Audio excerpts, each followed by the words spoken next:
Good morning. Good morning. We are live for the Hive, or live from the Hive, live for the Hive. What's that all about? I don't think I've ever said that before. Good morning, everybody. Welcome to the show. Yes, I'm starting the show with penguins because I love penguins. I love butterflies. Oh my gosh, am I super laggy? Let me know I'm super laggy. This will be the last time that I do live from the Hive on Wi-Fi. My internet here gets installed on Monday, and I will be hardwired Ethernet into my internet, and the quality of production is going to go back up. I will go back to using OBS. I may or may not have all my stuff back by next Saturday, but I'll definitely have. I should say definitely. I should have high-speed fiber internet directly hardwired in. So no more of this laggy robot-y Bree coming at you. It's just going to be me like I was before. So that's good. That's what I'm looking forward to. I've been waiting for that for a long time. And yes, I do. I got my phone set up here to see how bad I'm roboting. So I do apologize if this is exceptionally bad this morning. I don't know why. It's usually not so cruddy. I do have a lot of tabs open though because we have a lot to cover today. We have a lot to cover on Live from the Hive this morning. First and foremost, though, let me say hello to all my beautiful people out there. We got Mr. Greg Hartwick, awesome fan of our fan and friend of the Hive. We have Germania, who is finally appearing back in the community again. I don't know what happened to them, but like I said, they disappeared right when I needed them. We have Ring out there rolling the initiative. Good morning, Ring. I'm glad you like the penguins. Hello, Sandy and Cupcake and Jaded Atheist. Good morning, D Parks. Hello, everybody. So yes, hi. I wanted to touch on a few things first. Actually, I want to make sure that this is the mic that is picking up my audio. Check. Tap. Yes, okay, good. So I have a wish list on Amazon because I'm rebuilding the Hive in a new location, and people have already started to contribute. You see this wonderful microphone here. Last week's show, the audio was terrible when I was doing that response to the Real Behind the Wheel guy too, which I was looking forward to because he is a total tool. But and I mean that in the most sincere way possible. Go look at what the dude's been putting out since I've talked about him. If you don't believe me, he's praising Andrew Tate and Joe Rogan and admonishing. Anyway, go look at it. I'm not going to give him any more time, at least not today. I may give him some more time in the future if he's actually ever comes around and wants to talk to me, but I doubt that's ever going to happen. Because one of his latest videos was, "I'll never go on your podcast." And so this microphone was gifted to me from the wish list from somebody who is very dear to me, and I appreciate it. They've requested to remain anonymous. I am perfectly happy with singing anybody's praises who wants me to. When they get me something, I do have a few things that I have accrued from the wish list that I want to share here. So without further ado, let me go grab a couple of things here.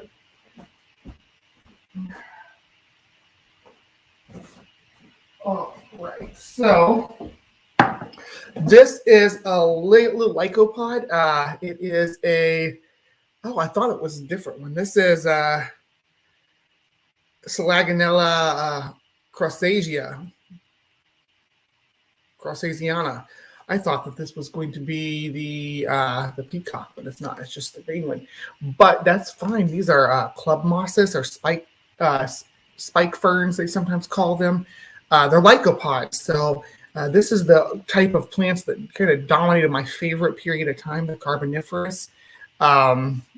This was about these were the giant plants of the time. They even filled a tree niche.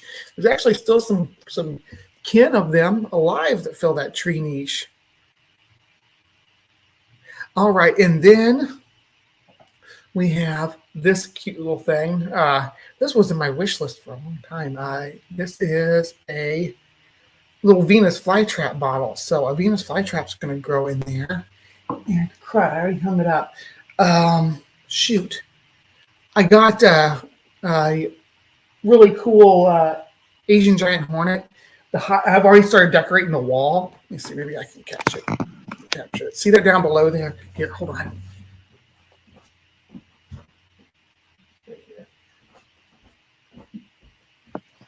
So that is the Asian giant hornet, and that's the wall that's going to be behind me when I do my show in the future. So I do want to get more of those taxidermies and my own taxidermies that I've done, if they're still in good shape. I'd like to put them up too. So that's the future of that area, and that's going to be the background of the hive. Once we get things established, the computer desk is going to go right out here behind me. I always put the desk for my broadcast in the middle of the room. It's maybe it annoyed people I lived with before, but it gives me a background. So that's how I'm going to do it.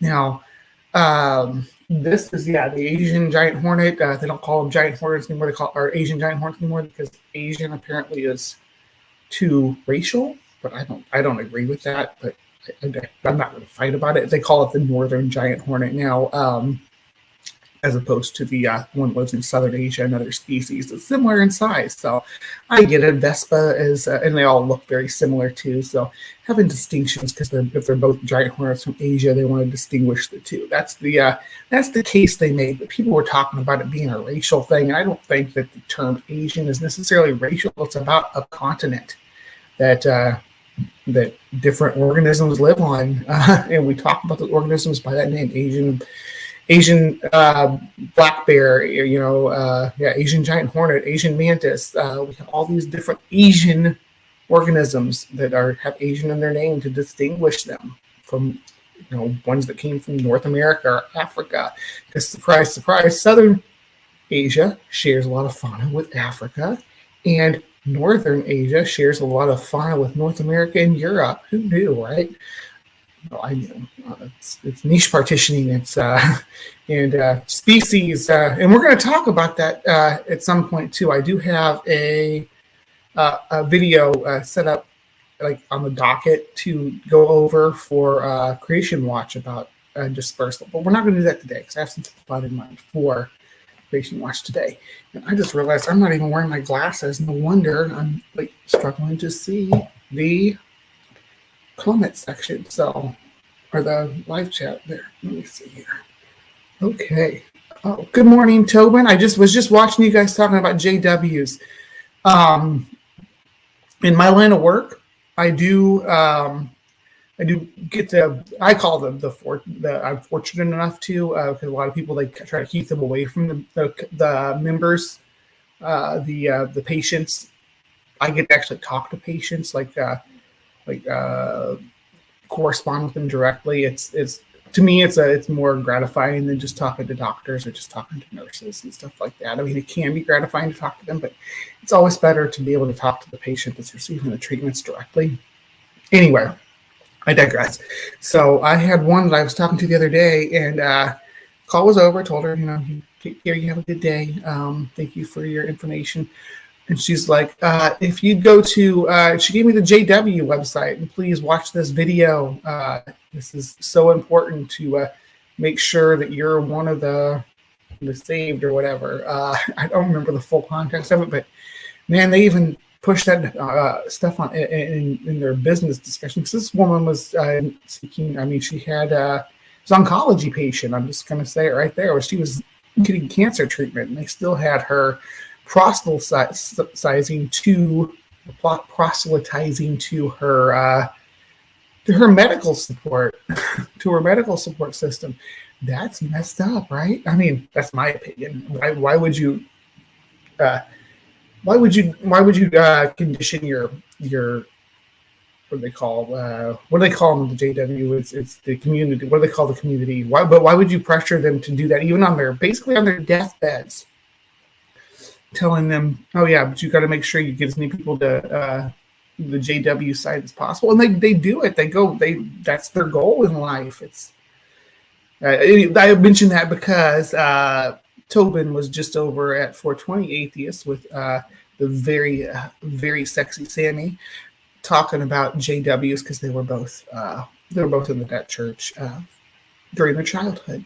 So.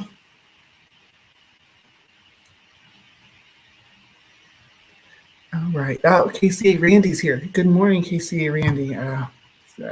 See you engaging with Tobin out there. So, anyway, that's the plan for the Hive. And yeah, if you want to contribute, if you want to help. Oh, I keep getting ahead of myself. I've also got a plant light set up over there, so it's nice. So now I don't have to worry about making sure they get enough natural light and whatnot. I'll have that available.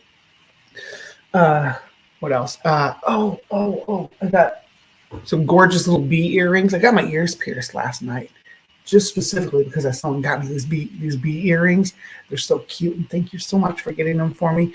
So I'll be wearing those on stream as soon as these heal up enough to actually change them out. I just got it done last night, literally. I'm going to be with little ball studs for a couple of weeks yet. But I'm excited to start wearing some earrings. I've really been digging on chokers lately. Actually, I have one I just took off last night, and I like these stretchy kinds, so I might put some of those on there too. 'Cause I like wearing it. So it'd be cool to have one with a little spider or scorpion or bee hanging from it. I actually got one that has a tarantula medallion thing on it, but when I got it, it was huge. It's like so huge. It's too big to wear as a choker. If I wear as a choker, it takes up this whole space right here. It's ridiculously big. So it's got a brooch pin thing on it too, but I'm not really into brooches. Well, maybe I could be. I don't know, a brooch or whatever you call it. Two O's. I've never heard it said out loud. I've always read it in books, but the pin that you put on. So I put it on a chain. It looks better hanging down here than it does way up there, but it's still really big. A little bit bigger than I wanted, but that's okay. I need to take that into consideration when I order stuff, trying to figure out what sizes I want and stuff. I'm really bad about that. I see something that looks pretty on like at the cart. I don't even go and look at the measurements and stuff like that. Especially, I used to really be bad about that with posters, and I'd always end up with like magazine page size posters. The fold out ones that they used to have in different magazines. I would always get mine in Wizard magazines because I was like into comic books and stuff, and Wizard magazine was the comic book magazine. So I'd have all those, fold out centerfolds. That's the word for it. Centerfold sized. Yeah. I'd always end up with those. Yeah, and I know centerfolds come in a lot of different styles. Speaking of centerfold, there's someone who could be a centerfold right there. Good. Thank you, Jade. I am enjoying wearing them. They make me feel like my neck looks sexy. So, anyway, I guess we should get into the show, right? Because we're about 15 minutes in. I do a 15-minute preamble thing where I give you some housekeeping and tell you what's going on, tell you about the plan. I'm excited to get the Hive together. My swarm has been so supportive of providing things that I need for the Hive. So much love to everybody out there who's throwing in to get this thing off the ground. I will need shelves and desk and stuff, but I'm probably gonna go to some local thrift stores and stuff and look for some things. Because that's what I do with furniture anyway. Anyway, okay, so on with the show. Some people might show up for the show just for the first segment that I do. I love CryptoCorner. I love talking about some weird stuff. Today's CryptoCorner is kind of weird because, well, let me tell you how I got here. There's a little bit of a story to it. Okay, so the YouTuber, the paranormal YouTuber, or whatever you want to call them, L.A. Marzulli, is at it again, but this time he didn't just do it by himself. It wasn't just, L.A. is doing some weird stuff I need to talk about. No, this was him citing none other than Tucker Carlson. And they're talking about something that actually was happened around here, right? Like just a few years before I was born. Cattle mutilations. Tucker Carlson had a series come out on cattle mutilations. So anyway, let's see what LA has to say about it. And then we will here's the layout. There we go. And then we actually like this one better. And then we'll explore what Tucker's actually out there doing. Okay.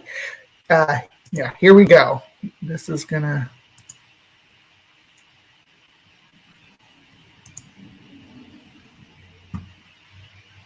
First of all, let me apologize for the distortion in yesterday's in post. Okay, so before I get started, the reason I'm so far into it is because he has this gold ad that takes up like 1/5 of his stream, where he talks about buying gold. Well, I guess part of it's his intro too, but his intro is actually pretty cool. I like the layout of his intro with the aliens and stuff. But yeah, I did watch his stream the other day too. I torture myself by watching this stuff. I'm going to tell you all that pretty regularly throughout. And this is what I listen to, like in my little earbud while I'm at work and stuff. I do listen to atheist content a lot, but most of the time I listen to people who I want to argue with, people I disagree with, people who I think are saying dangerous or misinformative things. And LA is one of these people, and Tucker Carlson, who he's citing, is one of these people. So, yeah. That is a nice garden. He's got these wildflowers over here. We were on a mount, and we've noticed that sometimes it's distorted, sometimes it's not. John Adam was working camera 2 with the audio. I had a lapel mic on. He did not hear any distortion in his headphones, so I apologize for that. Maybe something else is going on, something technical, something supernatural. I don't know. But we're in Pennsylvania right now, taking a couple of days seeing Peggy's family, but it doesn't stop what we're doing. And of course, Tucker Carlson was talking about cattle mutilations, and I'll get to that first, and then of course we'll get to the professor on the other side.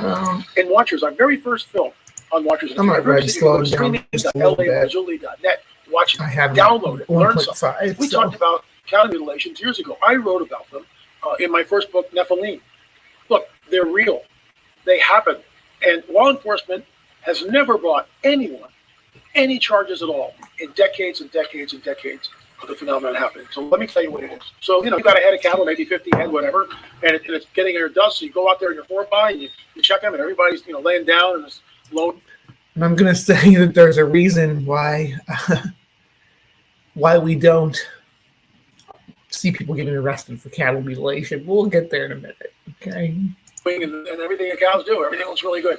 So you go home and have a nice dinner, and you sleep in, and next morning you get up, and there's buzzards flying around the pasture where you had all your head of cattle bedded down for the night.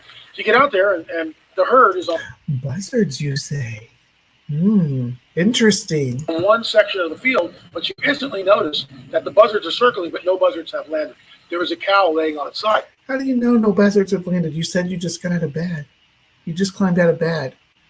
Buzzards start early. And he says buzzards in North America, buzzards are something different than they are in Europe, because buzzards are there's a real species that's common name is buzzard. It's not related to what we call a buzzard over here. It all doesn't even look like it, because what we call a buzzard in North America, at least in certain parts of North America, is the turkey vulture or the black vulture. Usually the turkey vulture is what we call a buzzard, though. Which is the turkey vulture looks like your typical vulture. It has the bald pinkish colored head.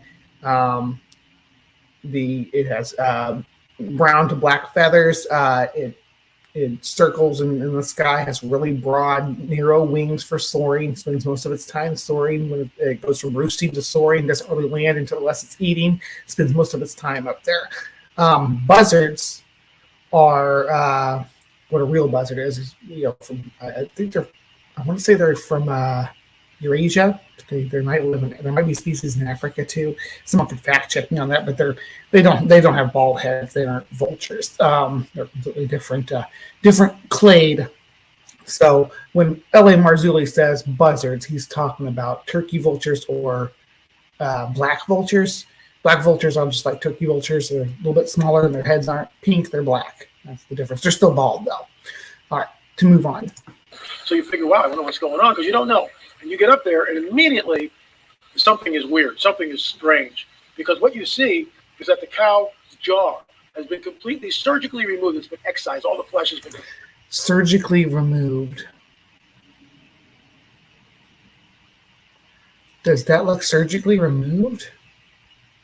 So when animals like the vultures that we were talking about, like the foxes and the coyotes and all the little critters that are going to come and start nibbling on a dead cow. When the cow first dies, the mucous membrane desiccates.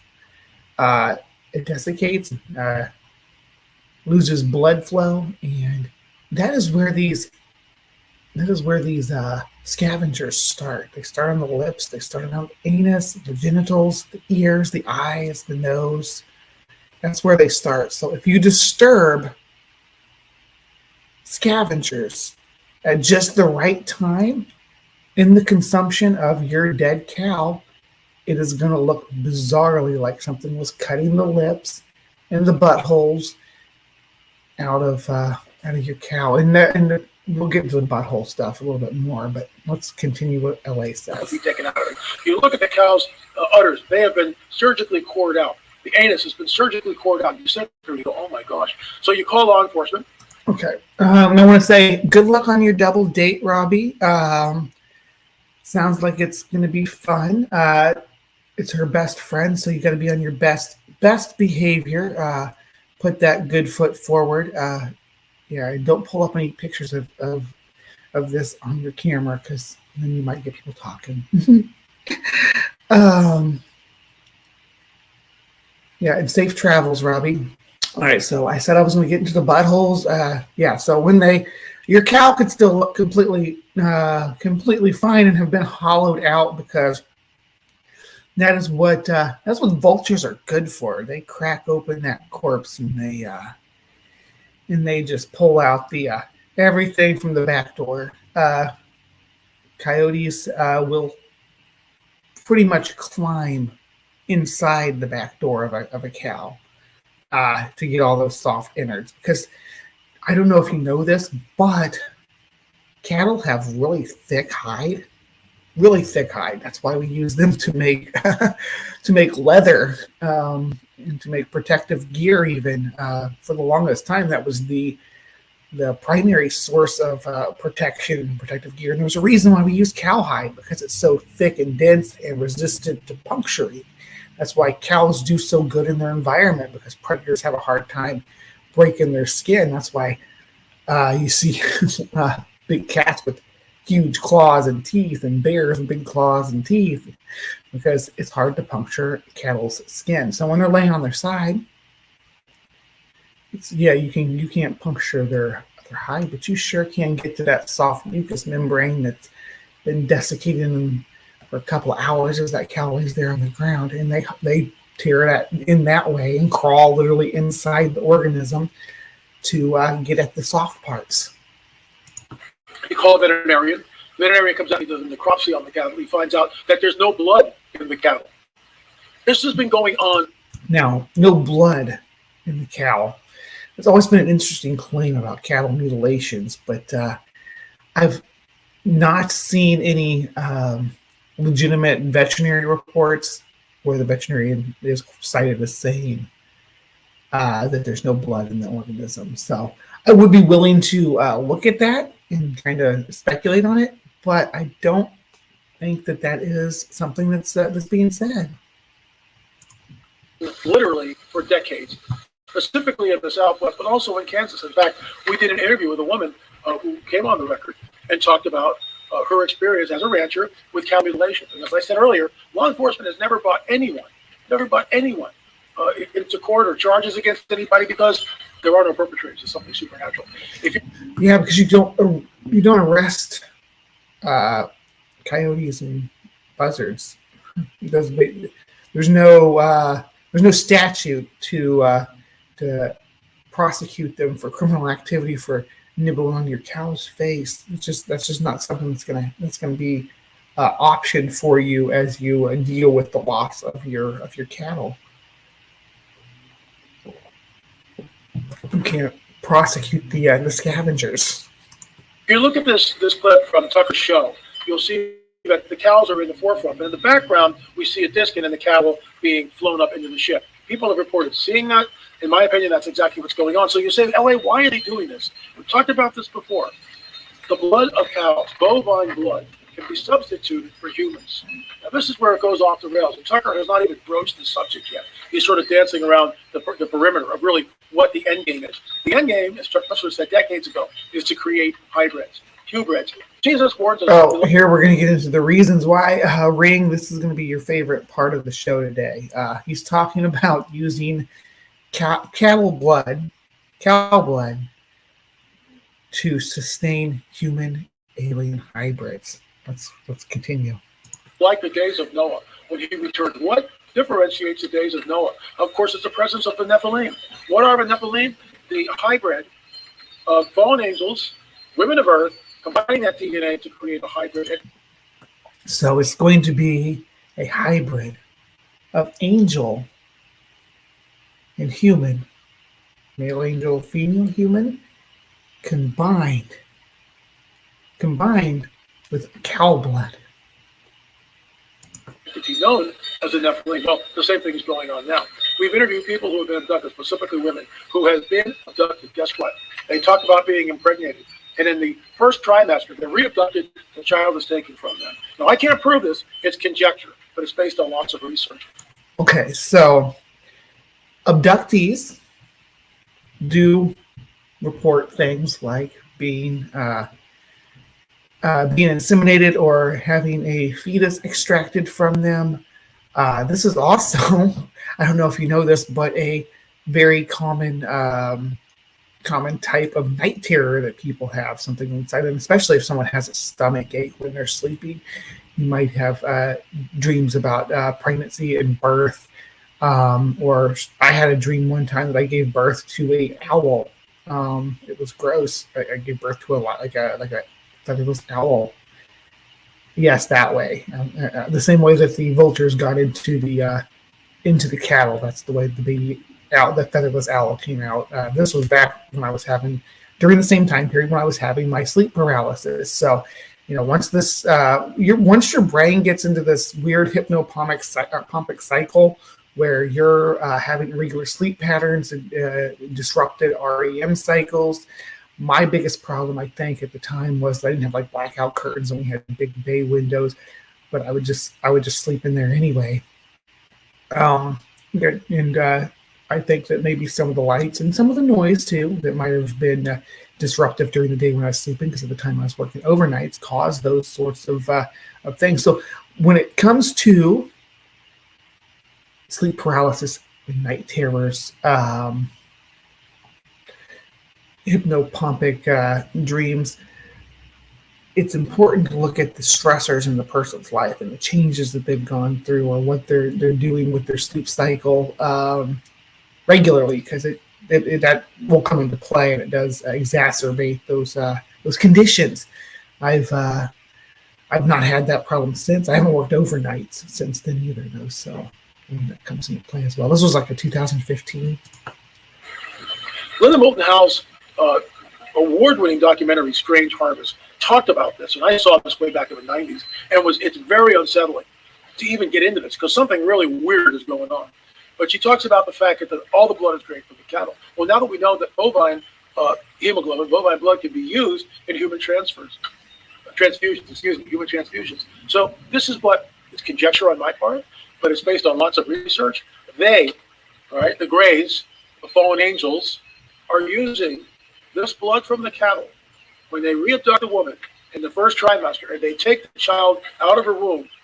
This is so much speculation here, right? Yeah, I know. Citing Tucker Carlson is a red flag, always a red flag. Tucker Carlson can report things that are true, but if he does report things that are true, you almost guarantee he's putting his own spin on it, his own outlandish spin on it. Usually, that something that's not backed by the data, he he's just saying things because he's an entertainer. He doesn't have to be responsible for his for his own actions and the results of his actions. When some mass shooter cites Tucker Carlson as an inspiration for their ideology, he doesn't have to take responsibility for that because he's just an entertainer. Child is that put in some sort of an artificial womb, and they're using the blood of cows to do it. Well, I can't prove that. What I can tell you is this: we've heard. Wait, so query. As part of the IVR process, the first section of the first trimester is done artificially. Generally, the eggs are fertilized and everything. So that's something we already know. The first part can be done artificially outside of the womb. It's weird how you're kind of flipping it and saying, "Oh, the aliens let the woman carry it for the first trimester and then put it in the artificial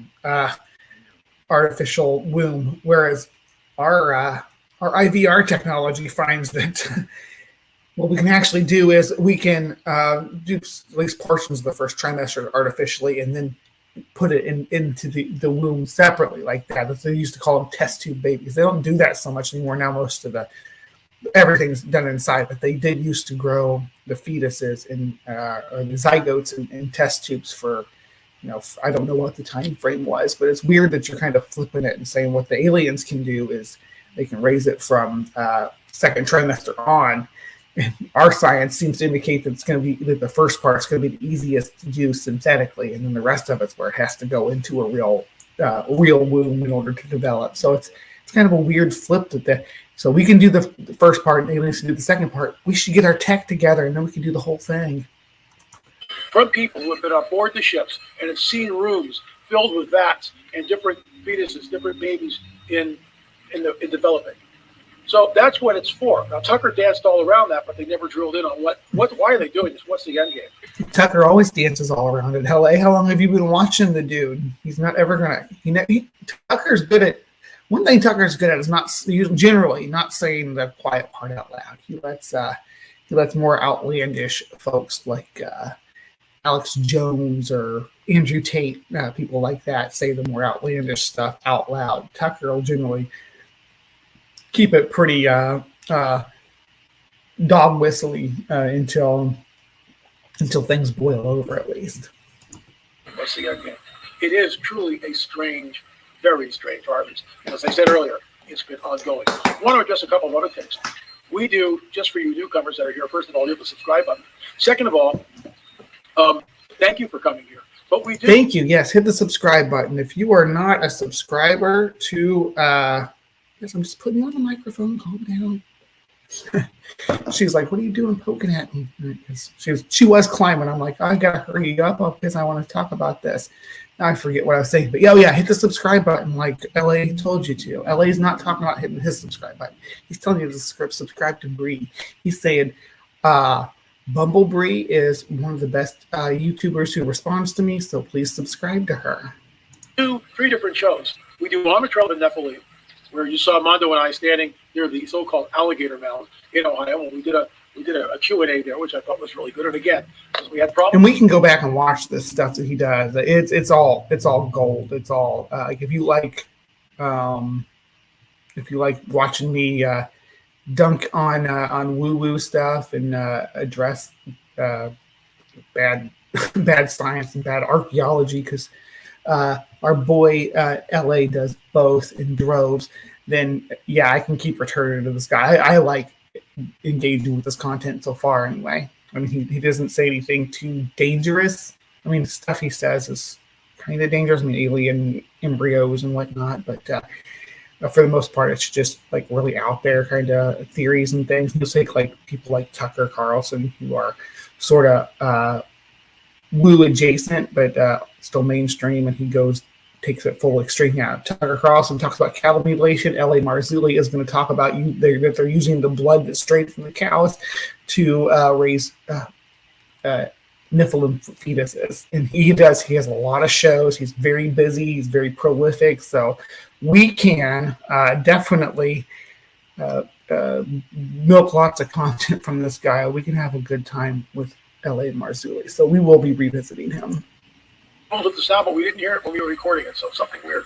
But we do armatril and nephilim. We do UFO update on Wednesdays usually, but because of our schedule being on the road, it's today. Here we go. Now, be of the understanding that LA's idea about UFO abduction is supernatural. It's not. I mean, he thinks that this is biblical stuff. He's not a person whose ideas are that this is something from another planet, another species per se, but that it's actually the gray aliens or angels, things like that. And then, of course, we do supernatural confrontations, where I do a Zoom chat with people that have had supernatural experiences, whether they're incredibly angelic and wonderful, or they're of a demonic part where they call out to Jesus and then they're delivered. So if you're coming, so that is mostly talking to people who are experiencing sleep paralysis in some capacity. I've watched several episodes of that. It's like interviews with people, which is kind of what I did on the Perspective. So I like doing those kind of conversations too. And I will say that most of the ones that I had that were about demonic or angelic experiences seem to come down to a state of sleep paralysis. Like almost universally kind of draw correlation there, right? Coming here as a Bigfoot enthusiast, I do talk about Sasquatch sometimes, but not often. So that's the thing. Usually Monday is supernatural confrontations. Tuesdays is on the trail of a Nephilim. Wednesday is UFO update. Thursday on the trail of a Nephilim. And of course, we close out the week with supernatural confrontations. And we will post probably 2 shows today because we've been on the road. All right, come on, you're talking about your stuff. So actually, about the Peruvian DNA. Interesting. So they went to him because Peruvian DNA is not a thing. There's haplogroups. Is that what you're talking about? The haplogroup of Native Americans that lived in Peru? Is that what you mean when you say Peruvian DNA? What they're discovering is people that have had close encounters of the 3rd, 4th, and 5th kind. In other words, you're on board, you're in proximity to the ships. Something happens mentally, and it's not good. There are medical conditions that accompany this type of close encounters. So you're making a causation correlation claim there. Is it possible that instead of the condition being symptomatic of the encounter, maybe the encounter is symptomatic of the condition? You see correlation of all these people are developing these medical conditions after they have these experiences. Maybe the experience is a result of the medical condition. It's food for thought. But I don't think Tucker goes nearly as crazy as LA does. Unfortunately, unless someone has a Fox Nation account that they want to give me the password for, because I'm not paying for Fox Nation, I can't watch the full Tucker Carlson show about the cattle mutilation. Here's a trailer for it, though. Let's watch the trailer. We found a dead bull, not one drop of blood, and the and the scavengers won't eat it, and it doesn't rot. And I said, what? Over the past 40 years, more than 10,000 animals have been killed in very strange ways. The mammary glands, the udders, brain was gone. It's cored out like a just. It's what scavengers do. These are ranchers. Act like they've never. See, maybe it's just because of the point during the consumption of the corpse that the scavengers were disturbed during. Because, like, yeah, it's the lips and the getting the inside and going on in through the back door. Excuse me, just a second. Let me have a rasp in my throat. I'm ranting again, saying the same thing over and over again. Let me just let it play. The mystery has overwhelmed law enforcement. There's no evidence to point to one thing or another. To go replicate that and not leave evidence. I think the evidence that is going to show that this is the work of scavengers. I've yet to hear a compelling reason why this couldn't be the work of scavengers. I think that would be possible. People see helicopters. Ranchers think it could be bacteriological weapons testing. Lots of speculation. Aliens coming and taking our animals. It's the greatest unsolved serial crime spree in history. So we took up the case ourselves. Tucker Carlson Originals, Cattle Mutilation, streaming August 11th, only on Fox Nation. Sign up at foxnation.com. So you see it's streaming, but I am not paying for Fox Nation. Not 99 cents, not 7-day free trial for 60. I'm just not going to do it. But if someone wants to and has an account for that, or your grandma has an account and the passwords, we could do a screening of the whole show and with the group, if that's something people would be interested in watching. We'll tackle that like on Discord or something. That would be fun. Okay, so there's our Tucker Carlson show about that. But I think this was a little bit longer. Here's another trailer, just to kind of give you guys an idea of what LA's basing this on. We found a dead bull. It's missing its reproductive organ. Right, remember what I said. Scavengers start with the soft mucous membrane parts of the organism: genitalia, anus, eyes, mouth and lips, nose.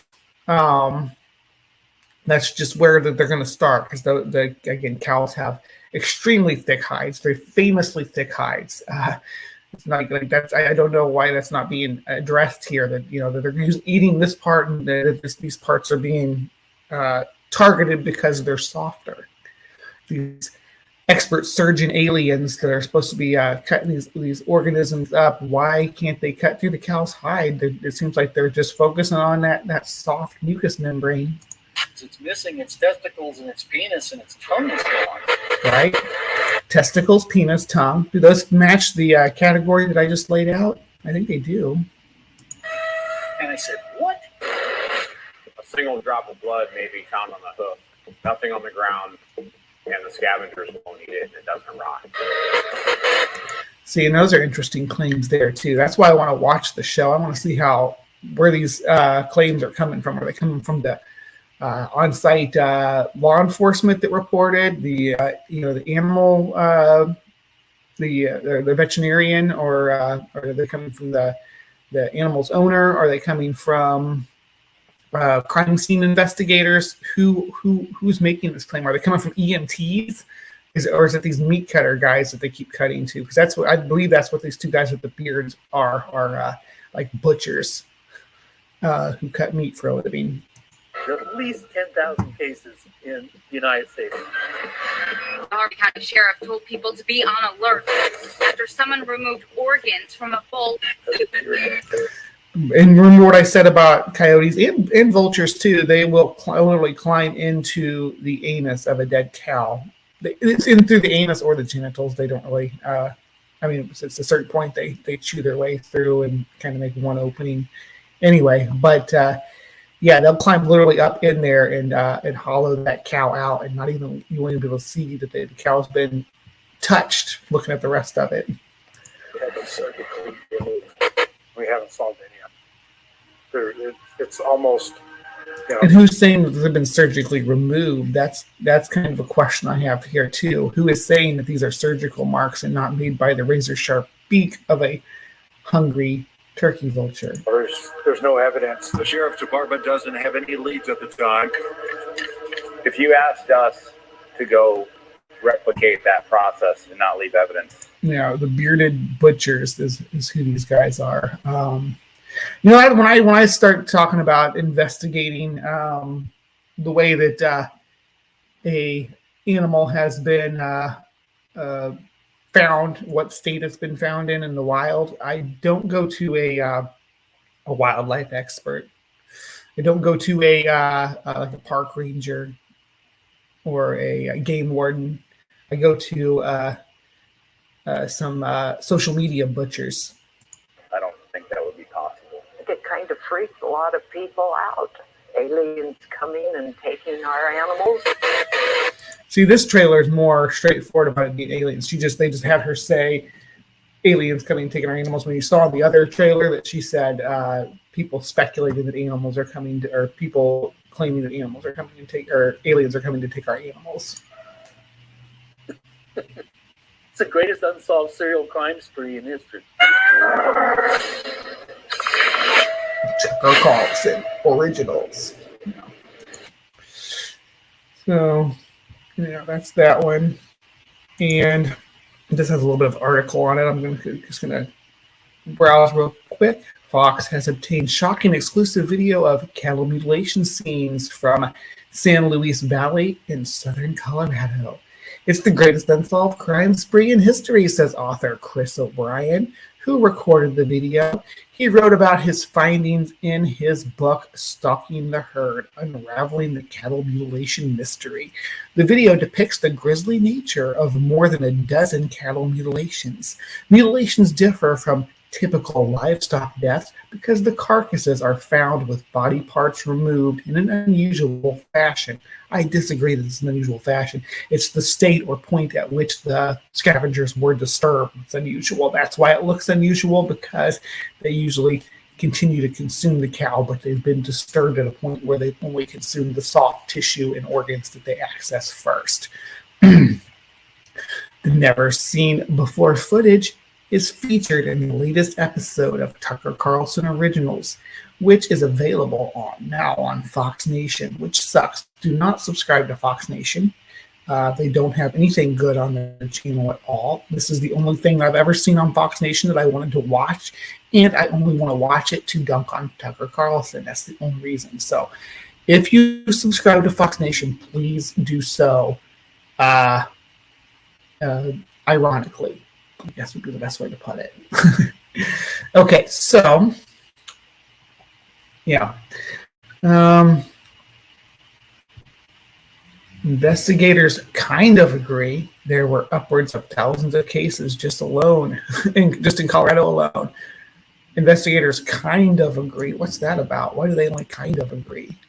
Maybe because some of the cases that you're lumping together in your thousands don't necessarily match all the criteria. This was always my big issue with David Politis, the missing 411 guy, is that he bolsters the numbers, but if you start picking apart the cases individually that fit the criteria of his missing 411, you start to see discrepancies, like, oh, well, this one didn't meet this criteria, but it met these two criteria, things like that. It's like, oh, well, we just included in the list to bolster the numbers because it doesn't match the features that you're claiming are unique to all of these cases. If each one of them has a missing feature that we're expecting, then we can't include it in the data set because that's going to skew your numbers and make it look like there's more cases that fit all of those criteria than there are, because you are, you're stacking the deck. Let's see. I did a lot of, because this, I was wondering why cattle mutilation was trending. So I didn't even, I like passively wondered that when I saw it trending, and then I was looking at L.A. Marzulli because I was actually wanting to do a show on shadow people this week. So this episode was actually supposed to be shadow people originally, but I did find, and when I was looking at shadow people, L.A. Marzulli popped up because he does that interview thing. He does an interview with someone who encountered shadow people or claims to have encountered shadow people. So I was watching that, but it really wasn't what I was looking for. I was wanting stuff with footage and maybe some images at least, and didn't have any of that. So, and I went to LA's channel because I kind of put him at a side out of mind. I'm like, oh my gosh, he's talking about cattle mutilation. That's what's trending right now. And then I went in there, like, oh, it's Tucker Carlson is the root of all this cattle mutilation trending. So I started doing some investigation. This is where I stole my thumbnail from, except for I slapped Tucker Carlson on it. Yeah, this is just more about these Colorado cattle mutilations. And Smith cited that molecular biologists who studied the substance advised that the compound of elements was not something that had been found in nature. See, this is called weasel words. You don't cite a molecular biologist. You say who it was. This is weasel words. That's like saying most scientists or some scientists claim this, or what did it say in that last one? Some investigators agree or kind of agree or something along those lines. It's wild that people will take that on face value when someone says cited that a molecular biologist. No, I need to know who the molecular biologist was and what they studied, and how they studied it to decide that it was not found in nature. This is what this is referring to. That's where it gets very interesting. Smith noted it was three. Hold on, where are we at? Okay, so in South Alabama, radio hosts mentioned the story's reference to a strange substance located on the victimized cows whose genitals and rectum had been carved out in a neat incision. So I think what they're talking about there when I say neat incision is that it's kind of like the perforated line. This is gross. I like tapophany. That's the study of how things die and decay and are consumed in nature. That's like a weird morbid curiosity I have. A lot of people aren't into it, but I want to say that the place where your lips, your genitals, your mucous membrane it's just a different density of tissue. But the areas where those meet are more, especially on something with real thick skin like a cow, those are that's almost like a perforated line that they just peel it off, which is gross to think about. But that's why they say, oh, it's neat incisions. It's because the vulture can grab a hold of that area of the body and pull, and it will strip away the soft tissue from that, say, cowhide in a nice fine line, because it's like perforation. That's terrible, and the other part is not really terrible with the amount of pressure that the animal's applying to it. Sorry, that's really gross. I didn't mean to gross anybody out, but okay. So they found a strange substance. That's where it gets very interesting. Smith noted it was 3 different elements that were found. One of them was titanium. That was the most prolific element found, I believe, in the substance. So titanium found, are they talking about found on the wounds? On the victim. So on the cows, but it doesn't say that it was on the areas of the incisions. I don't believe it was incisions, but that's just, I guess I'm being incredulous because I think that there's natural ways for this to happen. Oh, the Fife PD described it as a flaky white substance. Okay, so they collected the substance, they put it in a cigarette wrapper. This like top-notch PD activity right there. They don't even have evidence bags. They put it in a cigarette wrapper. Flaky white substance. It came in contact with the ballpoint pen, and once it touched the ballpoint pen, it really just dissolved in some sort of weird liquid state. What? This is a wild claim here. And got these police officers doing this investigation who don't. It doesn't say they're forensics. It doesn't say that they. I mean, they're putting in a cigarette package, poking it in a cigarette wrapper, and poking it with ballpoint pens. That is the level of white, flaky, and soluble in alcohol. What could it be, Brian Stevens? Yeah, but this is not a professional investigation. If that's how they're doing things. And then they say the molecular biologist who studied the substance advised that the compound of elements was not something that could have been found in nature. So I guess that the notion that it's synthetic doesn't bother me. I don't know why cows come in contact with synthetic stuff all the time. Were the other cows checked for this synthetic substance, this white flaky substance? Was the white flaky substance found anywhere else on the property? Was it found in the areas of the wounds or just on the animals in general? Did it get on any people? You said it's mostly titanium, but what were the other elements? Because you said there were 3. There's a lot of open-ended stuff here. All right, so All right, we are going to, and yeah, people always tease me about how many tabs I have, but that's the layout for the show is all this stuff. Usually I don't have them all in tabs like this. When I have multiple screens, I don't have to do it this way. It's because I'm doing it with just StreamYard and not through my OBS like I usually do. So give me a break on all my tabs. I have to have all the content open. Whereas PZ, when PZ pops in here, usually he comes to my show. He does it a little bit later in the show, towards the end. We are going to move on though, because we got a lot to talk about this morning.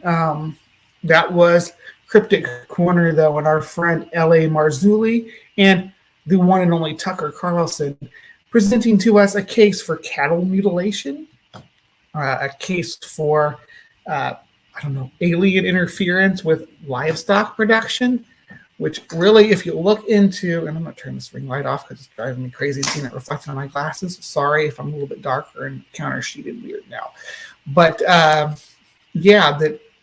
taking the claims about the behavior of scavengers and the way that they consume an organism and making it about aliens or incisions. I don't think the evidence is there that cattle mutilation is caused by incisions. I don't think that holds up. I think that most of the studies that have been done where there's actually citations and not just some biologist said this, that we find that they do indeed indicate predation by scavengers.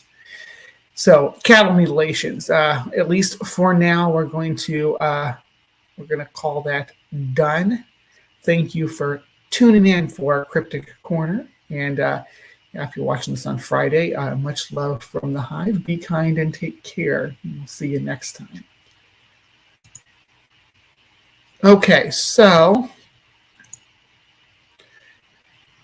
Creation Watch. I had a little bit of trouble deciding what to do. First, I couldn't figure out what I wanted to talk about at all.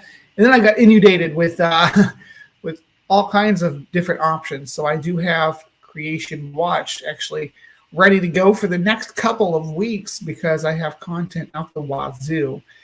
Today, depending on how fast this first segment goes, we may do a double dose of Creation Watch because this one's kind of, it's short, it's 8 minutes, the one we're starting with. I got another one that's from the same production that is about 5 minutes, so we could supplement if we have to. I think that this is probably going to take the full time, and we can put that other one off for a later point. Because despite being from the same production, it's a different list of the usual suspects on the screen. So I don't know. Is my audience? I don't know where you all stand on it, but are we Seth Andrews fans or not? I like Seth Andrews. I don't listen to a lot of his stuff, but I get along with him all right. We talk on Twitter every now and then, engage with each other, and I do follow him on different social media platforms because he has some funny jokes and stuff. I don't ever really watch his podcast too much, but mostly that's because of the time of day that they're during. But one of the things that Seth Andrews always talks about is how he was a, they call it a Fox Radio or Fox News Radio, conservative radio fan before that, right-wing radio conservative. I don't remember what the term he uses. But when he talks about that, there's always one person that comes into my mind when you talk about right-wing radio. It's Wretched Radio, which is this guy. I can't remember what his name is. Blah, blah, blah, blah, blah. Todd Friel, yeah. But he has that kind of a Seth Andrews voice, actually. But he's very conservative and very right-wing and very kind of cringy. He's going to say some cringy things for us today. But he gave us a list of what he thinks the 10 most evil books ever written were. Evil books. And it doesn't talk about, this video is not going to talk about the Necronomicon. It's not going to talk about the Bible either. As a matter of fact, we'll see how he feels about that when we get to number 1 on the list. It's not talking about some ancient grimoire or witch's Bible or satanic volumes. It's actually, he's talking about like mostly mainstream media books. So let's hear what he has to say. Are you guys ready for Wretched Radio's top 10 most evil books ever written? And most evil, awful, what are the top 10 most evil, awful, destructive, malevolent, hateful, harmful, and dangerous books of all time that have affected your life? Glad you asked. These are our choices in order by date, mostly. Number 10, The Prince, and I'm not talking about the 1999 guy. Machiavelli wrote The Prince in 1532. Oh, it was a charmer. It made diabolical deeds look downright noble. When it comes to politics, the ends justifies the means. Machiavelli, he began the popularization of pragmatism, utilitarianism, and the justification of evil, not to mention it gave birth to a really lousy perfume. While this book might be the most read book in the Clinton household, the Bible never endorses pragmatism. If the means are sinful, then don't do it. Number 9, besides writing the world's first narcissistic autobiography, Jean-Jacques Hold on. I wanted to talk about The Prince, so I did just accidentally pull this out, so sorry about that. Okay, so The Prince, first let's talk about Machiavelli. So Machiavelli was a controversial political figure. He was like one of the early philosophers of what would later be called the Enlightenment, kind of in that area of well, I guess I shouldn't say he was, because he wasn't really part of the Enlightenment. He was an inspirational to the Enlightenment, which came later in like the late 1700s. But Machiavelli was around the cusp of the Renaissance and the age of exploration. When we're seeing a united Western European empires that are vying for basically to conquer the world. So you had England, Spain, France, Portugal. They were all vying for world conquering destination, where Machiavelli was experiencing this this kind of empirical state of expansion. And then also, while that was going on back in Eastern Europe, they were still doing the whole little kingdoms fighting with each other, and they were actually dealing with a lot of issues with Islamic invaders. The Turkish Empire was super powerful during this time. They were like probably the most powerful army in the probably the most powerful army in the world, I would say. The Turkish army during the late 1500s, they were a force to be reckoned with. So there was all this political strife and turmoil, and Machiavelli was just basically writing about that and how these different systems break down, and how the politicians, regardless of whether it's a king sitting on a throne or a republic official, an elected official, they're going to get corrupted. That's what The Prince was about. That's what the problem with The Prince was about, and social unrest, and honestly, a little bit of social justice, if you're going to be frank about it, at least social justice for the peasantry. Anyway, so that's his problem with it. It's got a little bit a tinge of socialism. Anyway, dare we continue on? Book might be the most read book in the Clinton household. The Bible never endorses pragmatism. If the means are sinful, then don't do it.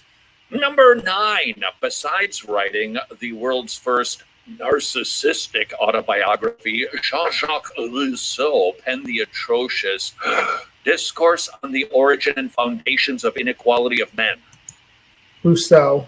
He's going to attack Rousseau now. So we went after Machiavelli, and now we're going after Rousseau. Pithy. In 1754, he proposes the idea that personal, private property is the source of all social inequality. Sound familiar? Oh, here we go. Communism. This guy's like super capitalist. Thinks that communism's the worst. As you can see by his age, he's a boomer. So he was very much indoctrinated with the Red Scare and just that that communism is a automatic fail. That there's no system that works because this one that we saw back in the 1950s failed. So yeah. It's a ridiculous claim, in my opinion, to say that that's proof that capitalism is the only way to go. And that, but anyway, he's gonna make some claims about private property. He's gonna do like every single right-wing person I've ever listened to does, and make the mistake of not differentiating between personal property and private property. Here, let's remember. The idea of private property is biblical. You shall not covet your neighbor's house. You shall not covet your neighbor's wife or his. And that's funny because this is anti-capitalist, right? This is saying, because that's what drives capitalism. It's want. It's craving material things. It is coveting what your neighbor has. That's the driving force of capitalism. So seems to me like the idea of private property, this doesn't have anything to do with private property. These are the things that they're talking about here are personal property. Your house is your personal property. Your ox and donkey are your personal property. Your wife is not property at all, you POS. This guy is just now claiming that a wife is personal property or private property. Your wife is not your property at all, buddy. Your wife is not anybody's property but her own. Oh, that's why we're told to not covet. And that leads us to... You're told not to covet, but yet you plug capitalism and hate communism, hate socialism. It's really weird because coveting is capitalism. That's the bottom line of capitalism. It's want. Number 8, the winner of the 1848 Nightmare of the Year Book Award, Engels and Marx Communist Manifesto. The Communist Manifesto. Does anybody have any inkling of a belief that this guy has ever read the Communist Manifesto? Do we think that Mr. Friel here has ever picked up Marx and actually read it? Manifesto, everything about this stinker is anti-biblical. Marx is anti-private. Well, it seems like Christ would have been more of at least from what I understand about his philosophies and stuff, would have been more of a socialist type character, right? He wouldn't have been. He's all about giving and not having a whole lot of personal possessions. He really railed against wealth attainment and presented that as a bane to humanity. Property, God isn't. Marx believed the way to make the world a better place was through violence. Wait, what? Are you talking about his arm the proletariat?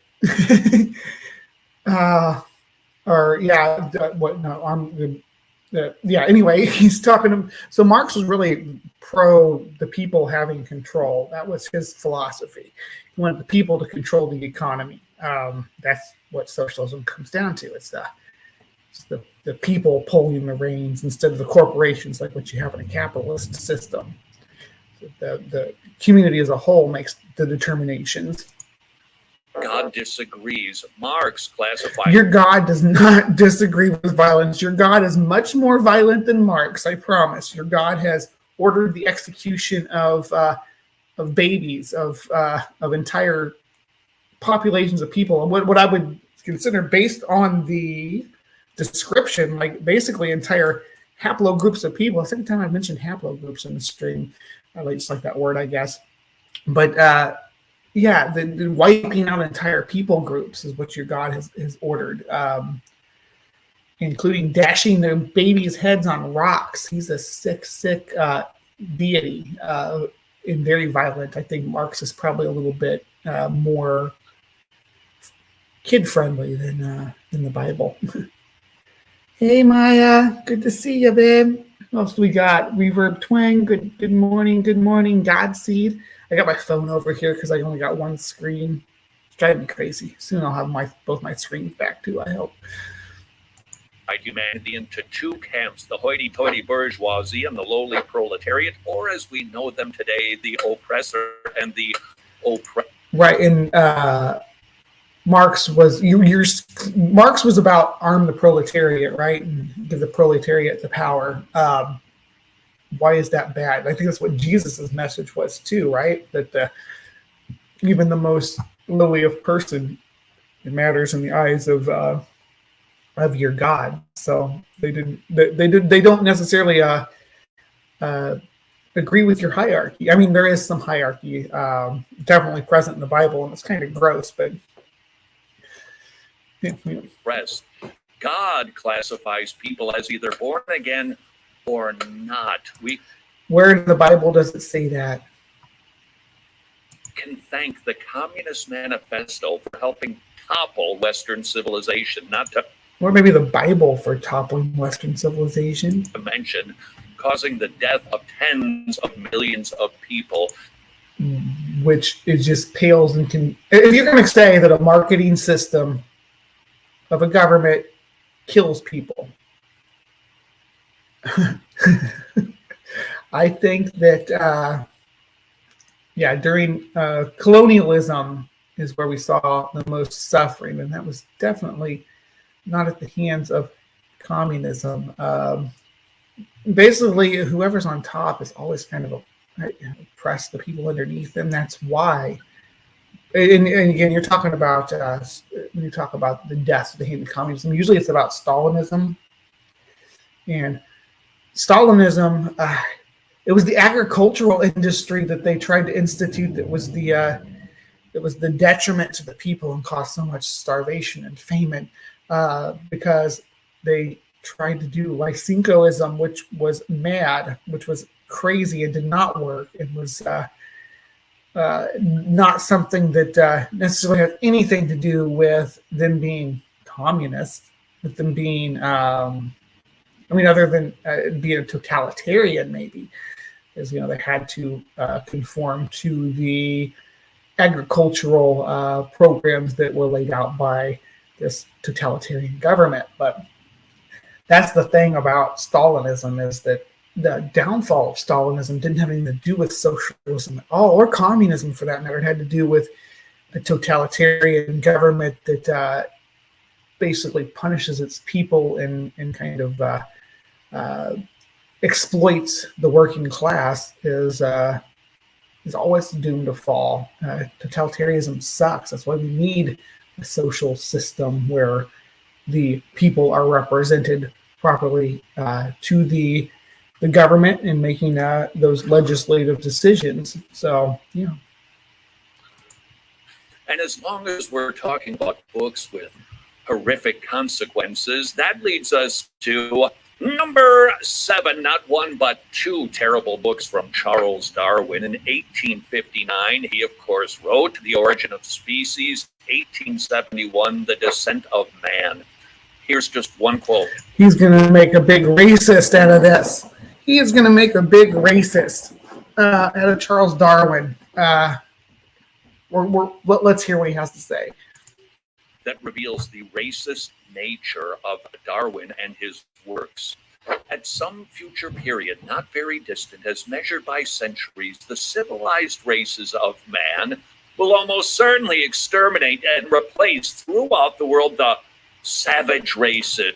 All right, let's unpack that first sentence there. At some future period, not very distant, measured by centuries, the civilized races of man, which at this point in time, Darwin was a British individual and working for the crown. But there were also, as I mentioned previously, other exploring nations as well, other empires that were still going strong in Darwin's day. And they were, in fact, going around the world to anybody who wasn't Western European, the savage races, which is just the terminology of the time for any of those people. Western Europeans were the civilized races, and Everybody else was the savage races. That's the terminology that they literally used during this time period. So he wants to make it out like this is Darwin, but this terminology was just the normal way that they described these people groups at that time. Yes, it's gross, absolutely gross, but it's a fact that that's the language that they use, and we can just move forward from that, saying, okay, we don't use that language today, but this is what they meant. But that would not sell the narrative that our friend Mr. Friel is trying to sell us right now. But Darwin was right, because we haven't wiped all the indigenous people out, but we have appropriated them into our societies.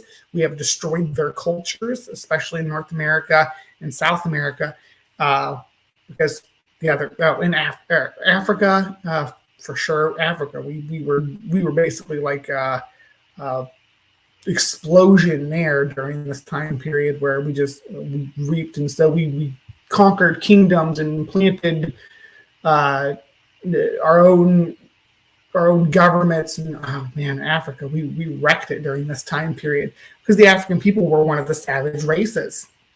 But we've moved on from them, and from then, I don't necessarily. This doesn't say that Darwin is in favor at all of Western Europeans conquering indigenous people around the world. It's just saying that, and when I say Western civilization, civilized races, indigenous people around the world, the savage races. That's the terminology that they were using at this time. But he was right. We did start wiping them out. At the same time, we'll let our friend read it. Who are they? At the same time, the anthropomorphous apes will no doubt be exterminated.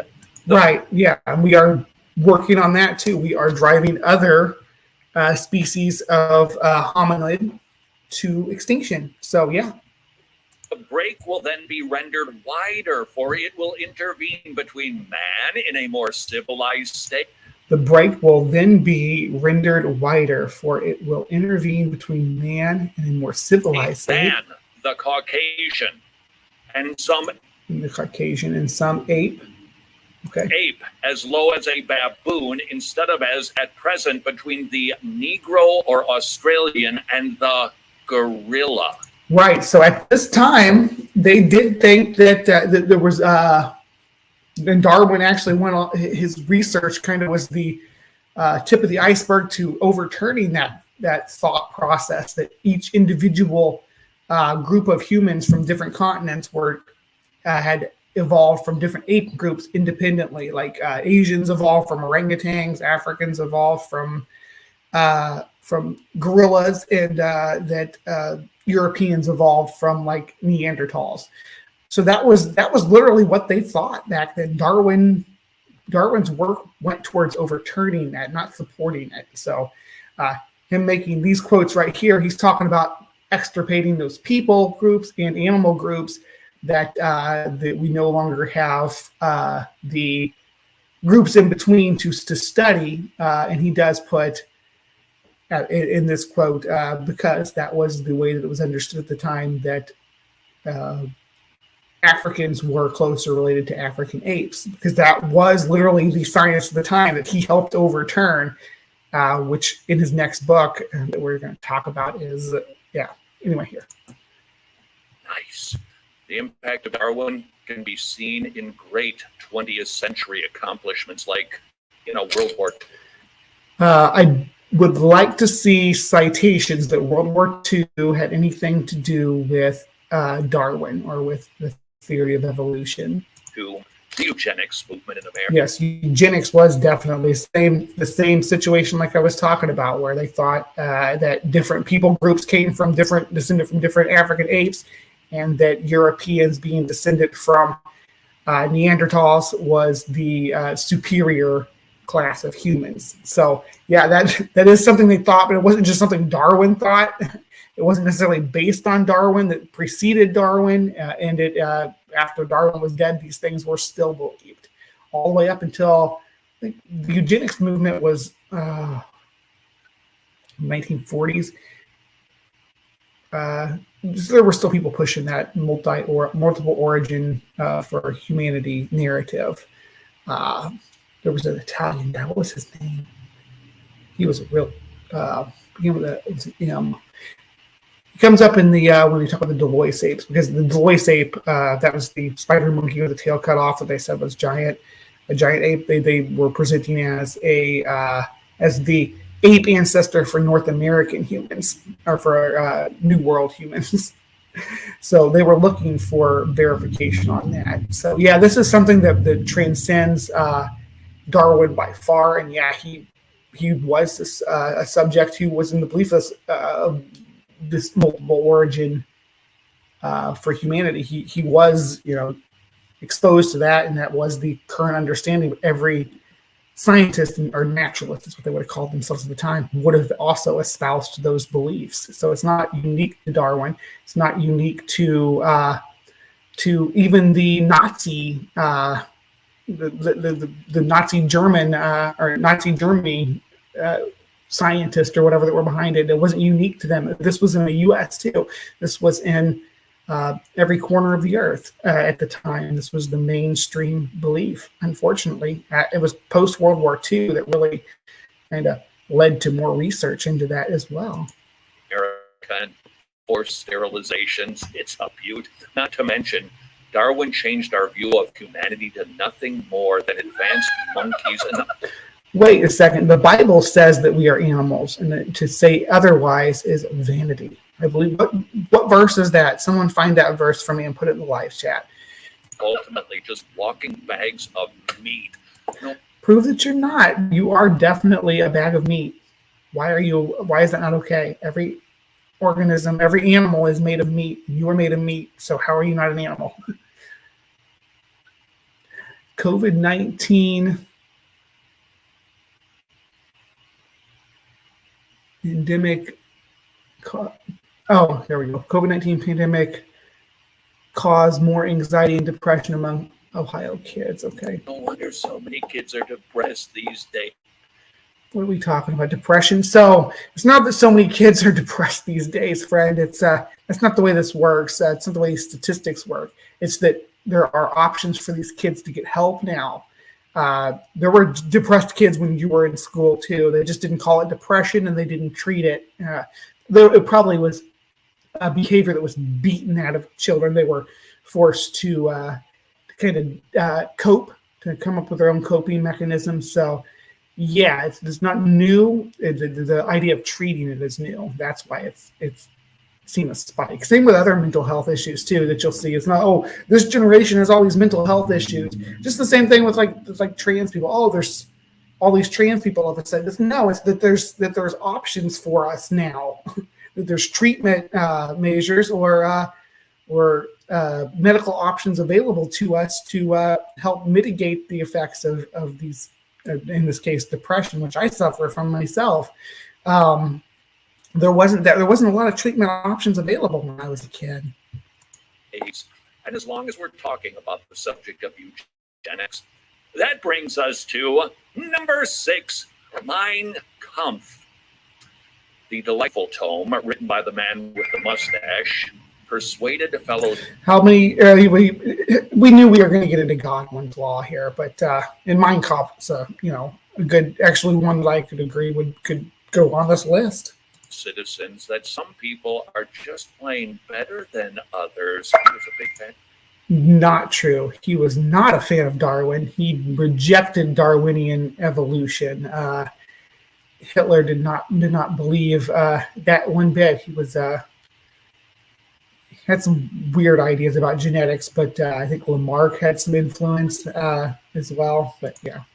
And Charles Darwin, by the way, his book sat on his nightstand. It did not. What are you talking about? No, stop making things up, dude.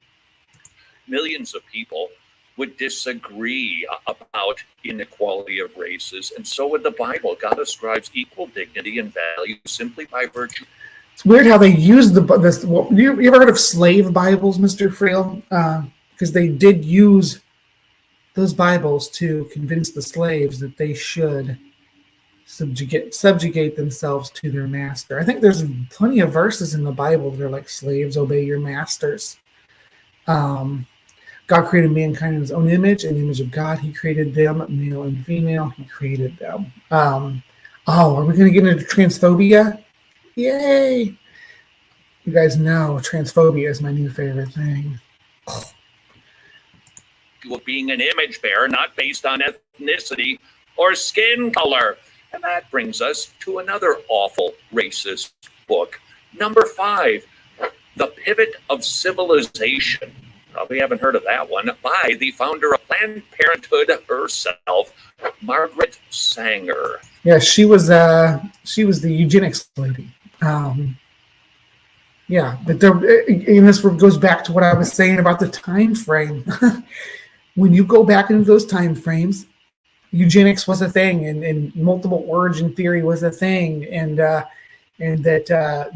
the races were gradated was a thing, a cultural thing at that point in time. This wasn't unique to this individual or to Hitler or to Darwin. You can look at what freaking Nikola Tesla believed. You can look at what Mark Twain believed. All of these people had, that they were not, no one would say that Mark Twain, I don't think anyway, no one would say Mark Twain is racist, but he still lives in a time frame where it was generally believed that Black people were lesser than white people. And he espoused that belief, even though he respected and had, Black characters in his books who were handled respectfully. He had Black friends and acquaintances. I'm not saying like, oh, he had Black friends. Mark Twain was not. I just started saying that Mark Twain was not a racist, but he was part of this society and cited it in his quotes. It does not mean that the Mark Twain's books are all should all be banned or all evil because he came from a time period where this was the beliefs. There were plenty of books that used this book-based grouping of people and the further back you go, the grosser it gets and the more blatant it gets and the more repulsive the language it gets. Things like you're getting savages and subhumans and things like that. Those kind of types of terms used for people, but it doesn't necessarily mean that we should reject all the works of any writer from that time period as evil, or that if this portion comes up that it devalues the rest of the work that they've done and the rest of their contributions. I'm not saying this in favor of this Planned Parenthood lady. I don't really care that people in the, well, I shouldn't say I don't care. What I care about is people now. We can't go back there and change the way people thought back then, but we can change the way people think now. And Planned Parenthood has come a long way since then. Planned Parenthood doesn't have to be tethered to the ideology of one of the people who founded it. That's ridiculous to make that claim. Volkswagen was founded by the Nazis. Does that mean that Volkswagens are the most evil cars? You're being ridiculous. It's Darwinism applied to human life and procreation. The consequences, just 60 million people being destroyed in the wombs of their mothers, eugenics, sterilization, and don't forget racism. Sterilization. Oh, man. So Planned Parenthood, the big thing that they're really railing against, and they can't really say it anymore, is contraception and safe sex practices, giving people condoms, and giving them, of course, abortion has come into that as well. That wasn't in the early days of Planned Parenthood. It was mostly about contraception, though. It was about finding it, and as terrible as it sounds that it was focused on the poor Black community. So we're talking about a time period, a lot of social injustice for these people. They didn't have any options for medical care at all. So they didn't have any contraceptive, any kind of birth control, any way to even control diseases too, because diseases were prevalent in the early 20th century, and the Black community was poor and oppressed. We were still living in there was Reconstruction down in the South. We were still in Jim Crow in a lot of places. Sundown town was a common thing. Even in this area, there was not a lot of options for healthcare for these people. Doctors wouldn't see them. The Black doctors were basically unheard of. They were very rare. So Planned Parenthood wanted to start experimenting with birth control and population control, in these novel ideas. That was the people that were in a position that couldn't afford any other kind of medical care. So when free medical care, even if it's experimental at the time, became available, they jumped on it. It's just circumstantial. Why racism? Don't forget, Planned Parenthood was originally called the Negro Project.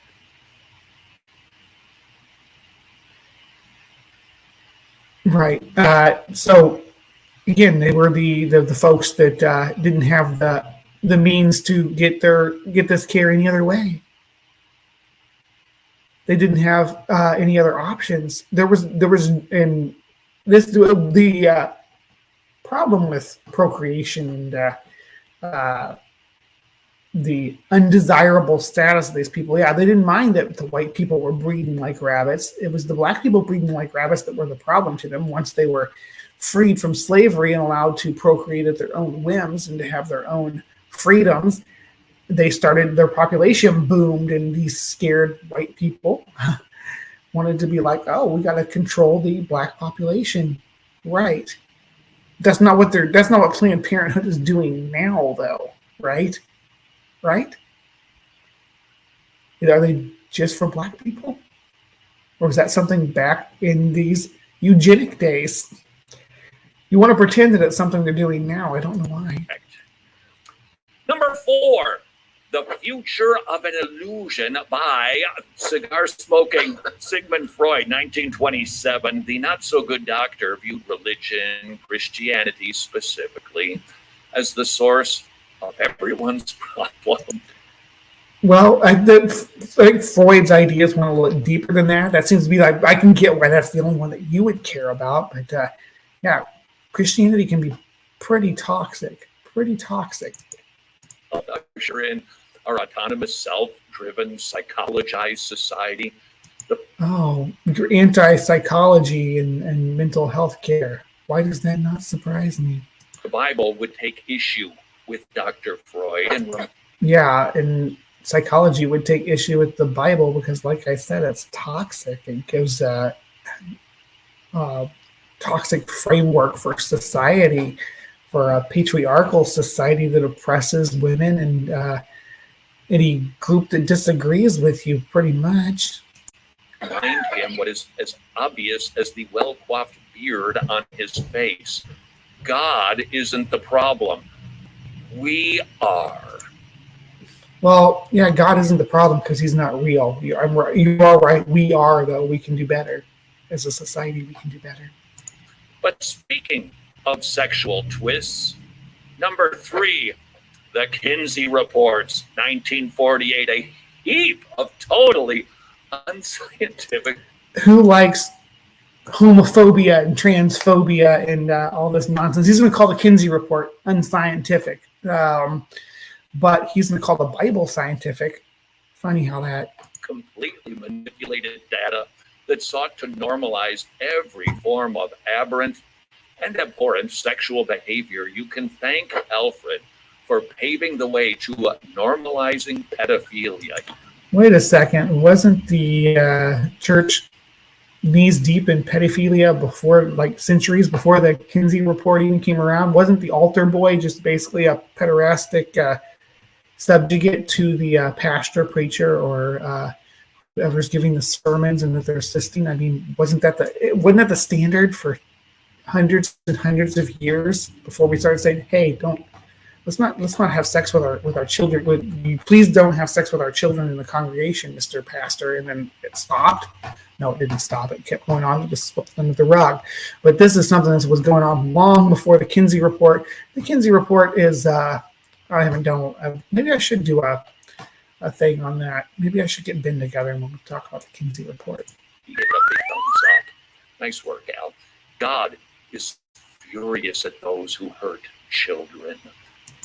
You are support hurting children. There's a video where you're telling people to show anti-evolution videos from Jason Lyle to children to mislead them about science and biology, to damage their understanding and their chances of understanding biology and becoming like doctors and nurses and people who are going to help us in the future, because you want to mislead them about the way science works. Number 2, 1963's The Feminine Mystique by Betty Friedan.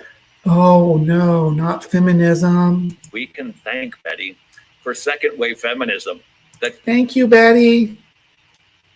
Feminism rules. focused on separating the procreative act from the procreative consequence. Nope, it's saying that sex isn't necessarily something that has to be intricately linked to procreation, that you can have sex for fun and that's socially acceptable and biologically normal, and other organisms do it too. We have the means and receptors to enjoy the pleasures of sexual behavior without having to get impregnated every time that we do it. There are measures in place, contraception being the majority of it that allowed women to have this sexual freedom that I am freaking in love with, because I love having sex with women. Consequences, aka abortion. Without Betty, we wouldn't have third wave feminism. We Yay, thank you, Betty. Third wave feminism. seeks to separate women from their gender. Woman is a gender. What are you talking about? How are we separating women from their gender? Woman is the gender. It's the name of the gender. Oh my goodness. Oh my goodness. Or I guess cis would be the name of the gender, but cis woman. Trans woman. So those are both women, not separated from their gender. Women. Or if such a thing were possible, if Betty had read the Bible, her views would not have been. Well, why are you assuming Betty didn't read the Bible? Again, so you're talking about putting your Bronze Age mythology up against modern science, friend. So radical and downright sinful. God is What is a sin? a big fan of complementary roles among the two, and dare I say only two, genders. Right. I don't remember the Bible ever saying anything about genders at all. Sexes, maybe? And that brings us to the number 1 most awfulest book of all time. That's right, awfulest. All other religions. All right, let's see what we have here. The Kojiki Record of Ancient Matters. That's like a Japanese book. We have the Buddha as depicted in the Tipitaka. This one is Arabic. I don't know. This looks Arabic anyway. Is that Arabic or is that Hindi? I'm not good at. One of these is probably the Quran, and one of them is probably the Bhagavad Gita. Upanishad. All right. Anyway, these are the different books. Any holy book that's not the Bible. Holy books besides the Bible. Why besides the Bible? It's like one of the grossest ones. Why? Because they portray themselves as divine revelation, and they're not. If you want to know the truth about all of life and godliness, trash these 10 horrible, hideous, evil, downright dangerous books, and read your Bible. Why though? You don't give a reason. You just claim that they're bad. You say these are bad. You really don't give a reason for any of this. Other than communism bad, feminism bad, evolution bad. You don't have a reason for any of that. You just claim that it's bad because the Bible says it's bad. But why do we care what the Bible says? The Bible says, I think the Bible's bad. And I can point at things. All the stuff that you just talked about is in the Bible. Feminism, I guess. All right. So that was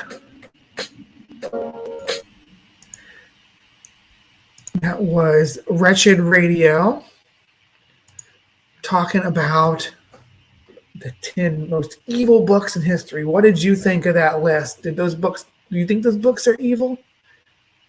Do you think which of those evil books was your favorite? You all know mine are Darwin books, Origin of Species and Descent of Man. What were your favorites? Did you like Machiavelli? You like Rousseau? More into modern works like the Feminine Mystique. Is that a favorite of yours? Just let me know. You can let me know in the comments down below if you're watching this on Creation Watch Wednesday. All right, so moving on, it is time to get into some HiveScience. So I didn't really have like an article or anything today. I wanted to just tell a brief little narrative about something that happened to me that I thought was pretty cool. So I'm going to share my screen again, and yes, I'm sharing Wikipedia because this is just a simple matter that I wanted to talk about. I want to talk about Lamarck's honeybee. Because I was looking at the origins of domestication of honeybees, which is an idea I had for a HiveScience episode. I was looking at that, seeing how much information I could find. One of the things that I noticed was that the most ancient of honeybees is the most ancient of domesticated honeybees is the Lamarck's honeybee, the Egyptian honeybee, Apis mellifera lamarcki, domesticated in 2600 BC. And my thoughts on it were like, because to me, Lamarck was the guy who had the competing theory with Darwin, and Darwin's theory turned out to be the most true of the two. But so I'm like, why would someone name their organisms after a scientist whose theory failed?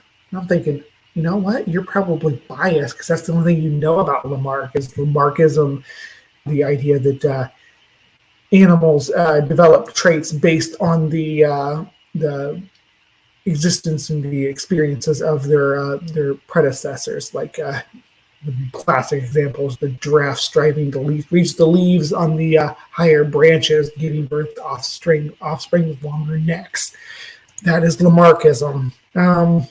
But Lamarck had was a lot more involved with the idea of biology and ecology, especially in the early days. It's a naturalist, evolution, inheritance. He had a hand in all of that and was very influential. And he was not this failed scientist who, got into a match with Darwin and lost. That's not true about Lamarck at all. Yeah, his ideas of inheritance, some of them have been swept away. Some of them have been done away with. But things like epigenetics kind of vindicate Lamarck to some extent, that your ancestral population can have experiences and environmental causes from previous generations that do affect your genetics and how your genes express themselves in different environmental settings. So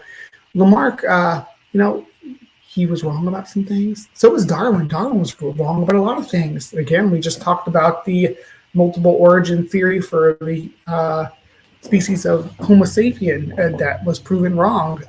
That was the standard at the time, but Darwin was just as wrong about that as Lamarck was about the way inheritance works, even though there was some vindication for Lamarck's with the notion of epigenetics. So I thought I would just enlighten people a little bit about Lamarck and maybe give a better idea who the person was. And I just thought I'd read just a little bit of what his biography says here. Okay, so we're going to learn just a bit. I'm just going to read this section through the biography section and maybe the evolution section, and we'll see how far we get. All right, Jean-Baptiste Lamarck was born in Béziers, Picardy in northern France as the 11th child in an impoverished aristocratic family. Male members of the Lamarck family had traditionally served in the French army. Lamarck's eldest brother was killed in combat at the Siege of Bergen op Zoom. The two other brothers were still in service when Lamarck was in his teenage years. Yielding to the wishes of his father, Lamarck enrolled in a Jesuit college in Amiens in the late 1750s. After his father died in 1760, Lamarck bought himself a horse and rode across the country to join the French army, which was in Germany at the time. Lamarck showed great physical courage on the battlefield in the 7-Year War with Prussia, and he was even nominated for the lieutenancy. Lamarck's company was left exposed to a direct artillery fire of their enemies and was quickly reduced to just 14 men with no officers. One of the men suggested that the puny 17-year-old volunteer should assume command and order a withdrawal from the field. Although Lamarck accepted command, he insisted they remain where they had been posted until relieved. When their colonel reached the remains of their company, this display of courage and loyalty impressed him so much that Lamarck was promoted to officer on the spot. However, when one of his comrades playfully lifted him by the head, he sustained an inflammation in his lymphatic glands of the neck, and he was sent to Paris to receive treatment. He was awarded a commission and settled at a post in Monaco. There he encountered Traits des Plantes Usualis, a botany book by James Francis Comel. With a reduced pension of only 400 francs a year, Lamarck resolved to pursue a profession. He attempted to study medicine and support himself by working in a bank office. Lamarck studied medicine for 4 years, but gave it up under his elder brother's persuasion. He was interested in botany, especially after his visit to the Jardin du Roi. I'm going to butcher a lot of these French words. I'm sorry. I did not take French. And he became a student under Bernard de Jussieu, maybe, a notable French naturalist. Under Jussieu, Lamarck spent 10 years studying French flora. In 1776, he wrote his first scientific essay, a chemical treatise. After his studies in 1778, he published some of his observations and results in 3-volume works entitled Flora Francaise. Lamarck's work was respected by many scholars, and it launched him into prominence in French science. On August 8, 1778, Lamarck married Marie-Anne Rosalie Delaporte, George Louis Leclerc, Comte de Buffon. I like how they say that word, Buffon. One of the top French scientists of the day, mentored Lamarck and helped him gain membership to the French Academy of Science in 1779, and a commission as a royal botanist in 1781, in which he traveled to foreign botanical gardens and museums. Lamarck's first son, André, was born on the 22nd of April, 1781, and he made his colleague André Thuin the child's godfather. In his 2-year travel, Lamarck collected rare plants that were not available in the royal garden, and also other objects of natural history, such as minerals and ores, that were not found in French museums. On the 7th of January, 1786, his son Antoine was born, and Lamarck chose Antoine Laurent du Jussieu, Bernard de Jussieu's nephew, as the boy's godfather. I am not really interested in reading about who all his kids' godfathers were. I think that's kind of obsessive, but I guess this is someone writing basically a biography about the guys. That makes sense. On the 21st of April, the following year, Charles René Lamarck's third son was born, Yeah, and then it tells who his godfather was. And Lamarck's eldest sister, Marie Charlotte Pelagie de Monet, was the godmother. Yeah, we need godfather and godmother for that kid. The rest of them only got a godfather, but this one got a godmother too. In 1788, Buffon's successor at the position of intendant of the royal garden, Charles Claude Fouhat de la Belladrie, Comte de Inglevilliers, created a position for Lamarck with a yearly salary of 1,000 francs as the keeper of the herbarium of the royal garden. In 1790, at the height of the French Revolution, Lamarck changed the name of the royal garden from Jardin du Roi to Jardin des Plantes, a name that did not imply such close association with King Louis the Ninth? Louis the 16th, sorry, the 16th. Lamarck has worked as the keeper of the herbarium for 5 years before he was appointed curator and professor of invertebrate zoology at the Muséum National d'Histoire Naturelle in 1793. During his time at the herbarium, Lamarck's wife gave birth to 3 more children before dying on the 27th of September, 1792. With the official title, Professor d'Histoire Naturelle des Insectes et des Fossiles, Lamarck received a salary of 2,500 francs per year. The following year, on October 9th, he married Charlotte Revedry, who was 30 years his junior. On the 26th of September, 1794, Lamarck was appointed to serve as secretary of the Assembly of Professors for the museum for the period of 1 year. In 1797, Charlotte died, and he married Julie Millet. The following year, she died in 1819. This guy's not having any luck keeping a wife around. They keep dying on him, poor guy. That's got to be rough. In his first 6 years as a professor, Lamarck published only 1 paper in 1798 on the influence of the moon on Earth's atmosphere. Lamarck began as an essentialist who believed species were unchanging. However, here's where we're getting into the science part. This is what I've been looking for. However, after working on mollusks of the Paris Basin, he grew convinced that transmutations or changes in the nature of a species occurred over time.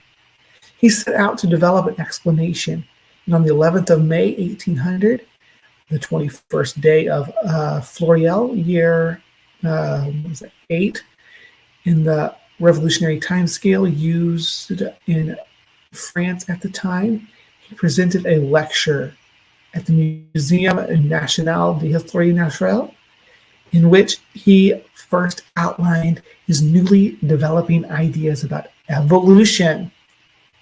In 1801, he published Système des Animaux sans vertébrés, a major work on the classification of invertebrates. Rock on. In the work, he introduced definitions of natural groups among invertebrates. He categorized echinoderms, arachnids, crustaceans, and annelids, which he separated from the old taxon of worms known as vermes. Lamarck was the first to separate arachnids from insect and classification, and moved crustaceans into a separate class from insects. They've gone, so crustaceans actually doesn't exist. Pancrustacea is the clade, and insects are nested within that, but Lamarck did this is groundbreaking, the stuff that he's doing right here with invertebrates. It's amazing, it's groundbreaking. We should remember the dude for it, not for his ideas that were overturned by Darwinian evolution. We should remember a lot of his contributions.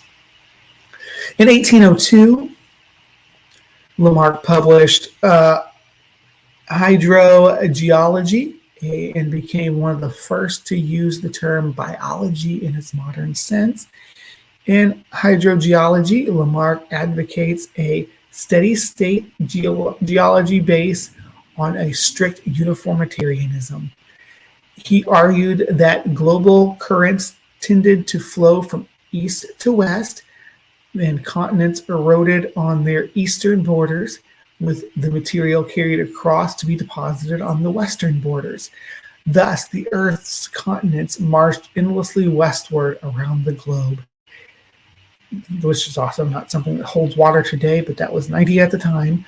That year, he also published Recherches sur l'organisation des corps vivants, in which he drew out his theory on evolution.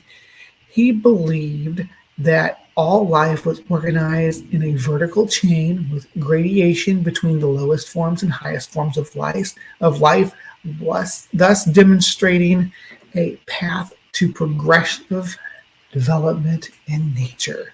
In his own work, Lamarck had favored the then more traditional theory based on the classical four elements. During Lamarck's lifetime, he became controversial, attacking the more enlightened chemistry proposed by Lavoisier. He came into conflict with the widely respected paleontologist Georges Cuvier. We've talked about Cuvier plenty of times on this channel, who was not a supporter of evolution. Yeah, Cuvier would believe that all organisms were stationary and did not change over time. So when you talk, it's funny because we see people in the the layman community in the common speech think of Cuvier, oh, he's the guy who identified all these species and remembered fondly, while Lamarck is remembered as the guy again who threw down with Darwin and got overturned by Darwinian evolution, which is kind of funny because in this situation, Lamarck was right and Cuvier was wrong. According to Peter J. Bowler, Cuvier ridiculed Lamarck's theory of transformation and defended the fixity of species. According to Martin J. S. Rudwick, Cuvier was clearly hostile to the materialistic overtones of current transformationist theory. Does not necessarily follow that he regarded species origin as supernatural. Certainly, he was careful to use neutral language to refer to the causes of forms and even man. Lamarck gradually turned blind. He died on the 18th of December, 1909. When he died, his family was so poor they had to apply to the Academy for financial assistance. Lamarck was buried in a common grave of the Montparnasse Cemetery for just 5 years, according to the grant obtained from relatives. Later, the body was dug up along with other remains and was lost. Lamarck's books and the contents of his home were sold at auction, and his body was buried in a temporary lime pit. After his death, Cuvier used the form of a eulogy to denigrate Lamarck. Cuvier eloge of Lamarck is one of the most deprecatory and chillingly partisan biographies I have ever read, though he was supposedly writing respectful comments in the old tradition of Del Montes nil nisi bonum. That was gold at 93. Okay, so what time is it? We have just a little bit of time left. Do you all want me to go on and continue to read about the evolution section here? There's a whole section. I think I'm probably going to want to wrap up, actually. We're like right at 2 hours, so this is almost perfect. So we may pick up and finish and read more about Lamarck and evolution at some point in time. I did enjoy this. Hopefully you all enjoyed engaging with me a little bit and learning some stuff about Lamarck. We also had some fun on Cryptic Corner with some cattle mutilation with L.A. Marzulli and Tucker Carlson, of all people. We had Wretched Radio presenting to us the 10 most evil books from history for Creation Watch. And yeah, it's been a good show. It's been a fun time hanging out with you guys. Hopefully you'll return and hang out with us again next week for Live from the Hive. I don't have a time frame yet for when my edited content will be back on a regular schedule. Should be soon, and I have a lot of backlogged episodes, so we will be several weeks out. Again, thank you for coming and joining me this morning on Live from the Hive. Please remember to be kind, take care, and I will see you next time.